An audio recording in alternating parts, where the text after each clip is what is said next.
Kami dari kelompok 3, di sini kami akan mempresentasikan tugas dari mata kuliah rekayasa perangkat lunak.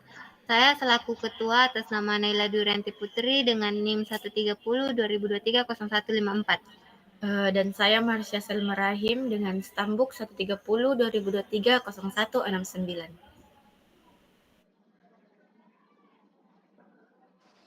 Dan saya Reskilia Ramadhani dengan Stambuk 130 2021 0174. Dan saya Rina dengan NIM 130 2023 0339.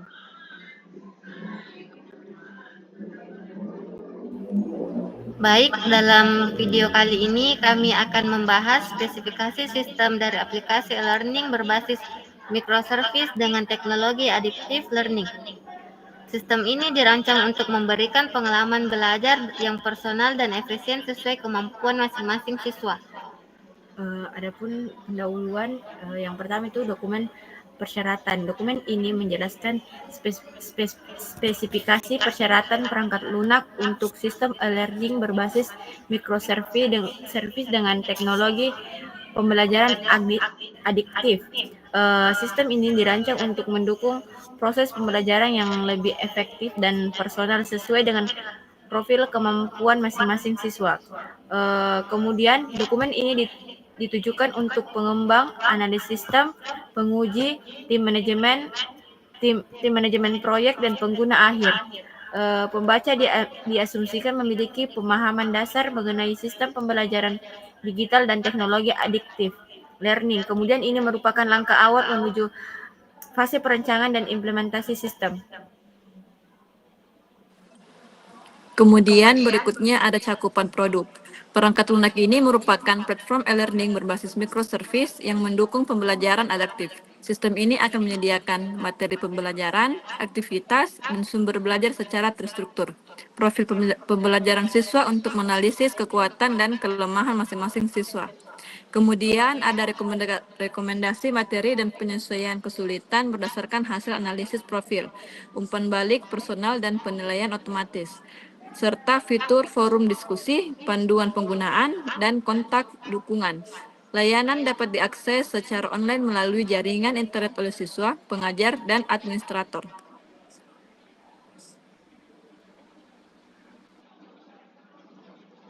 Kemudian di sini ada definisi akronim dan singkatan. Microservice yaitu arsitektur sistem yang memecahkan aplikasi menjadi layanan-layanan kecil yang saling berkomunikasi. Yang kedua itu ada adaptive learning, teknologi pembelajaran yang menyesuaikan konten tingkat kesulitan serta umpan balik berdasarkan profil pengguna. Kemudian yang ketiga ada profil pembelajaran, informasi yang menggambarkan kemampuan, kekuatan, dan kelemahan siswa dalam proses belajar.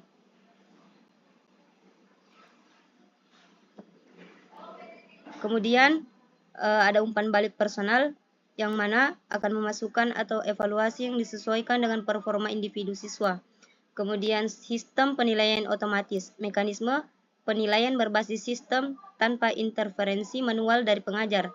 Dan yang terakhir itu ada forum diskusi, platform komunikasi antara siswa untuk bertanya dan berdiskusi seputar materi pembelajaran.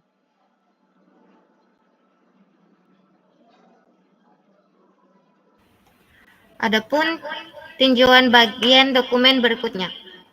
Bagian kedua akan memberikan gambaran umum sistem perangkat lunak, mencakup konteks penggunaan dan fungsi utama dari sistem. Bagian ketiga akan membahas secara rinci persyaratan fungsional dan non-fungsional, termasuk layanan adaptive learning dan interaksi antar pengguna.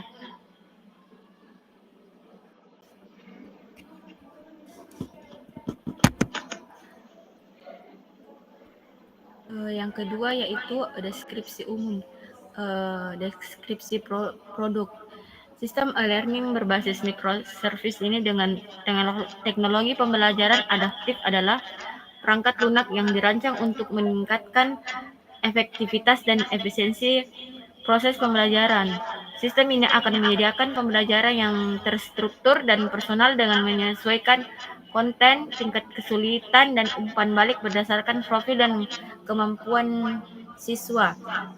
Dengan pendekatan arsitektur microservice ini memungkinkan pengembangan modular, skalabilitas yang baik, dan pemeliharaan sistem yang lebih fleksibel. Teknologi adaptive learning yang terintegrasi diharapkan dapat meningkatkan pemahaman siswa melalui penyajian materi yang sesuai dengan kebutuhan masing-masing individu. Kemudian, ada fungsi produk. Fungsi tampilan antarmuka dari perangkat lunak ini antara lain, login untuk beberapa level pengguna akan dijelaskan lebih lanjut pada bagian 321. Menu untuk mengklasifikasikan informasi pembelajaran pada halaman utama sistem yang terdiri dari materi pembelajaran atau teori, konsep, dan studi kasus. Kemudian ada aktivitas pembelajaran, yaitu kuis, latihan, dan proyek. Kemudian ada sumber belajar, yaitu buku, artikel, video. Kemudian forum diskusi, panduan penggunaan, dan kontak dukungan. Penjelasan lebih lanjut pada bagian 3.2.2. Input proses atau output. Proses pengolahan data diri dari input, penggunaan atau interaksi siswa dan pengajar, ke hasil keluaran seperti profil pembelajaran, rekomendasi materi, dan umpan balik personal. Akan dijelaskan lebih lanjut pada bagian 3.2.3. Selanjutnya, ada karakteristik user. Sistem dirancang untuk digunakan oleh 4 jenis pengguna, yaitu yang pertama ada administrator, yaitu pengelola data, pengelola utama sistem yang bertanggung jawab penuh terhadap pengelolaan data. Kemudian, manajemen konten pembelajaran serta monitoring performa sistem memiliki kemampuan teknis dalam pengelolaan sistem. Kemudian siswa, yakni pengguna utama sistem pembelajaran yang mengakses materi, mengerjakan latihan, menerima rekomendasi, dan umpan balik adaptif berdasarkan kemampuan. Selanjutnya, yang ketiga itu ada pengajar, yang berfungsi sebagai fasilitator pembelajaran, penyedia materi, pemantau progres siswa, dan penerima laporan analitik dari sistem adaptive learning.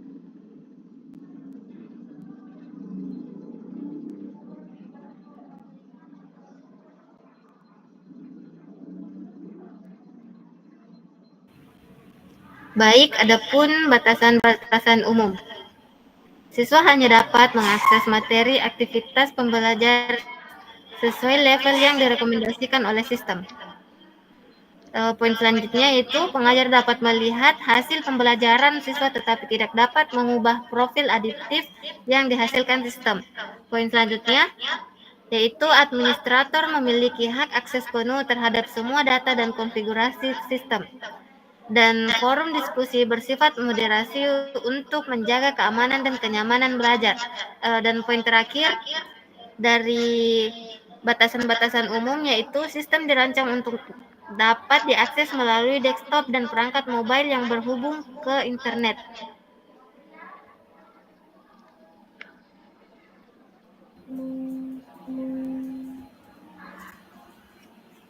Kemudian ada asumsi dan ketergantungan. Tidak terdapat kerusakan pada perangkat keras dan jaringan internet yang digunakan. Dan sistem akan menggunakan basis data cloud untuk penyimpanan dan pengelolaan data pembelajaran. Kemudian, pengguna memiliki perangkat yang mendukung akses ke konten multimedia atau seperti video dan animasi. Selanjutnya, poin terakhir yaitu sistem akan terus diperbarui dan dikembangkan secara berkala untuk peningkatan performa dan keamanan.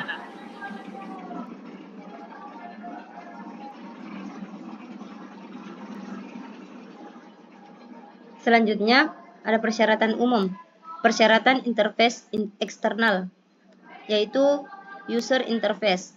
Beberapa tolak ukur untuk tampilan antarmuka pengguna dan sistem e-learning berbasis microservice, diantaranya yang pertama itu ada menyediakan tampilan yang intuitif dalam prosedur pemasukan data, seperti kontak dialog atau pesan yang berfungsi untuk memberikan validasi dan umpan balik kepada pengguna untuk setiap proses input data. Kemudian ada tampilan informasi berupa teks, yaitu menggunakan font standar web seperti Roboto atau OpenSense dalam format True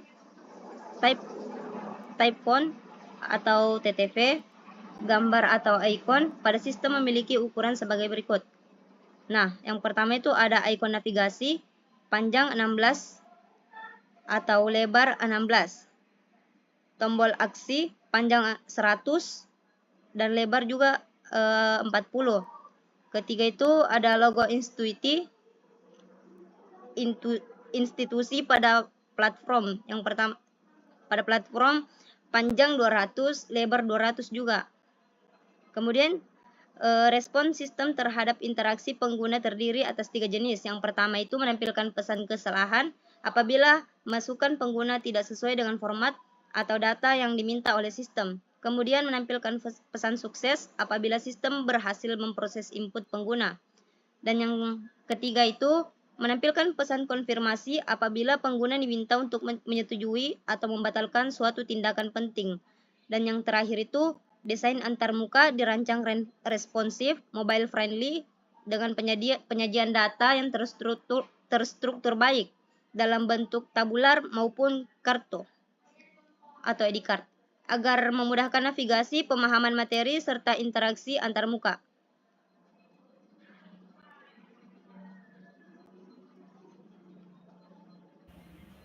Baik, antarmuka perangkat keras. Ketersediaan perangkat keras yang menghubung performa sistem learning terdiri atas spesifikasi sebagai berikut. Yang pertama yaitu server utama yang berfungsi sebagai pengolah data dan pusat integrasi layanan microservice digunakan oleh administrator, pengajar, siswa, dan staf pendukung teknis.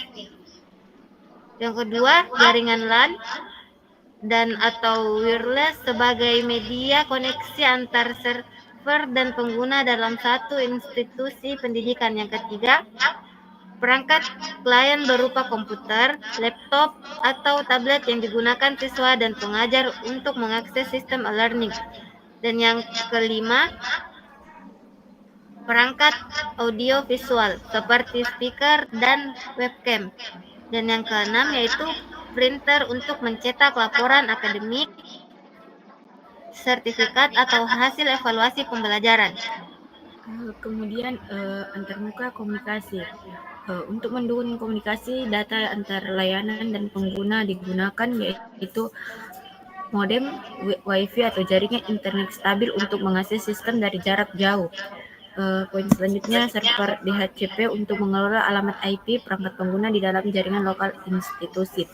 Selanjutnya, server HTTP atau HTTPS untuk menyimpan dan mengelola seluruh modul aplikasi microservice yang dapat diakses melalui peramban atau browser.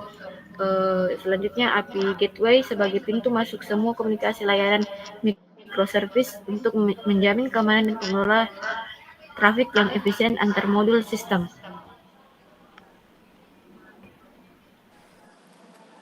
Selanjutnya, persyaratan fungsional login input, yaitu sistem harus menyediakan form input login yang digunakan oleh pengguna dari berbagai level, atau administrator, pengajar, siswa, dan staf pendukung teknis. Masukan wajib terdiri dari username dan password yang terdaftar dalam sistem.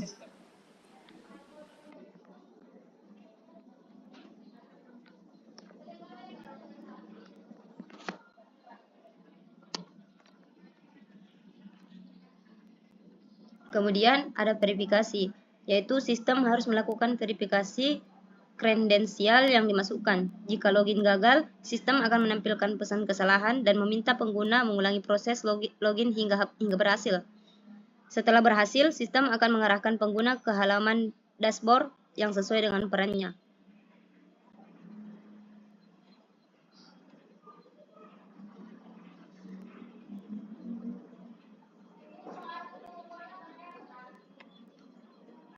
Kemudian ada fungsi menu. Yang pertama itu, tampilan menu utama disesuaikan dengan peran pengguna, mencakup akses terhadap fitur-fitur pembelajaran, manajemen konten, dan analisis. Kemudian yang kedua itu, setiap menu ditampilkan dalam bentuk icon, gambar atau teks pada bila navigasi toolbar.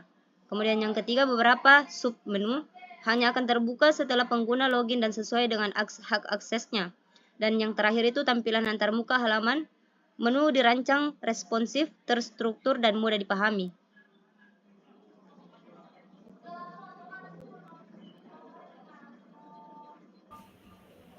Baik, adapun fungsi input, proses, output. Yang pertama itu fungsi input, ada beberapa fungsi input. Yang pertama adalah pengguna memasukkan kredensial login, username, dan password. Yang kedua, administrator memasukkan dan memperbarui data master seperti daftar mata pelajaran, pengguna, serta konfigurasi sistem. Yang ketiga, pengajar menginput materi pembelajaran. Yang keempat, siswa mengisi kuis, latihan, proyek, dan penilaian mandiri. Yang kelima, sistem mencatat aktivitas pengguna sebagai masukan untuk membentuk profil pembelajaran adiktif. Selanjutnya fungsi proses. Pemrosesan dalam sistem mencakup yaitu 1. Analisis data hasil belajar siswa untuk membentuk profil pembelajaran. Yang kedua, penyesuaian materi dan tingkat kesulitan berdasarkan profil adiktif masing-masing siswa. Yang ketiga, rekomendasi otomatis terhadap konten belajar yang sesuai. Yang keempat, pencatatan progres dan hasil belajar pengguna secara real time. Yang kelima, pemrosesan permintaan data laporan dan rekap hasil evaluasi. Berikutnya ada fungsi output. Keluaran sistem berupa: pertama, tampilan rekomendasi materi personal untuk setiap siswa berdasarkan hasil evaluasi dan performa. Kedua, umpan balik otomatis setelah siswa menyelesaikan aktivitas belajar. Ketiga, laporan pembelajaran dalam bentuk grafik dan tabel yang dapat diakses oleh pengajar dan administrator. Keempat, sertifikat penyelesaian kursus yang dicetak oleh sistem berdasarkan pencapaian siswa. Dan yang terakhir, statistik penggunaan sistem untuk monitoring administrator. Kemudian selanjutnya ada fungsi forum diskusi. Yang pertama itu, forum disediakan bagi siswa untuk berdiskusi dengan sesama peserta maupun pengajar. Kemudian moderator, pengajar atau staf yang akan memiliki wewenang menghapus atau mengedit konten yang tidak sesuai. Selanjutnya, sistem memungkinkan siswa membuat thread baru atau membalas dan memberi tanda suka. Kemudian, setiap topik diskusi diklarifikasikan berdasarkan mata pelajaran atau aktivitas tertentu.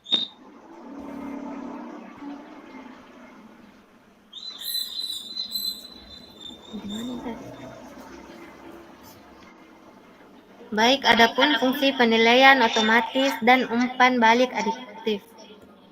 Yang pertama itu sistem melakukan penilaian otomatis untuk soal objektif. Yang kedua, penilaian adiktif dilakukan dengan mempertimbangkan hasil kuis sebelumnya. Yang ketiga, umpan balik diberikan secara personal berdasarkan informasi siswa. Yang keempat, pengajar dapat melihat hasil penilaian adiktif namun tidak dapat memodifikasi profil pembelajaran yang dihasilkan sistem. Selanjutnya persyaratan performa, yaitu proses autentikasi pengguna. Sistem harus mampu melayani proses login pengguna, administrator, pengajar, siswa dalam waktu maksimal 2 detik setelah kredensial dikirimkan.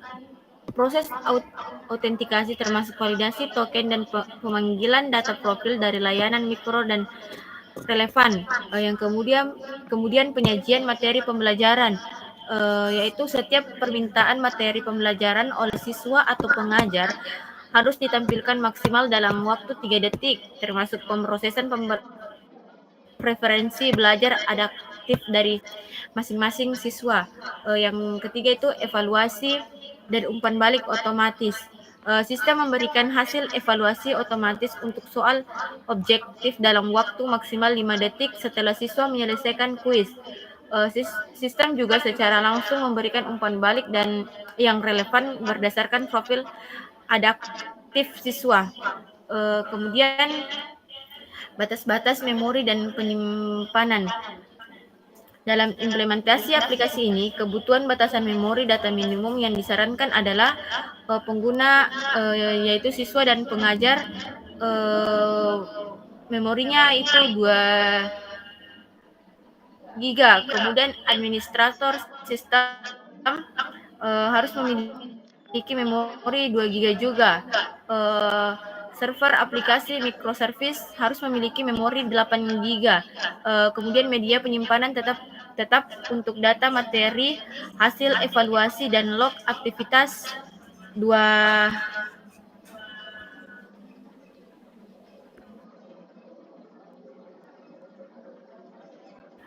Kemudian kinerja microservice. Setiap layanan mikro user materi evaluasi rekomendasi wajib memberikan respon dalam waktu kurang dari 200 ms pada kondisi beban normal. Sistem juga mendukung skala horizontal secara otomatis saat beban tinggi.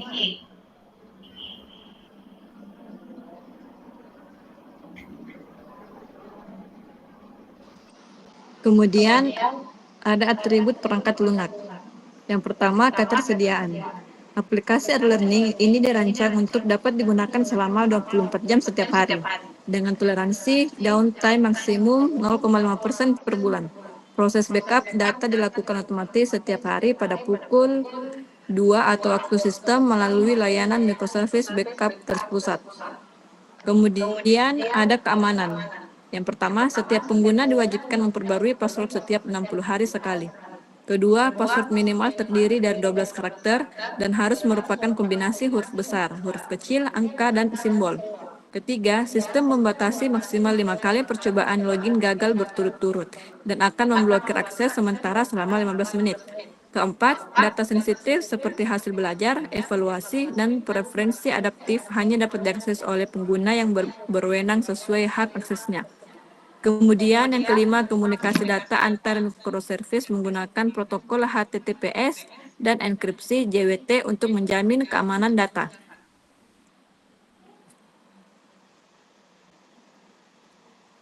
Berikutnya ada perawatan. Pemeliharaan sistem dilaksanakan secara berkala setiap minggu oleh tim teknis, yang meliputi pertama, pemantauan performa server dan respon layanan mikro. Kemudian validasi integritas data pembelajaran dan transaksi evaluasi. Berikutnya pembaruan modul atau patch keamanan apabila ditemukan kerentanan. Dan yang terakhir pemeriksaan log error dan anomali sistem secara otomatis melalui dashboard monitoring. Baik, untuk memperjelas dari beberapa materi kami menyertakan beberapa diagram. Di antaranya kami menyertakan 3 diagram. Yang pertama diagram entity relationship diagram, dan yang diagram kedua adalah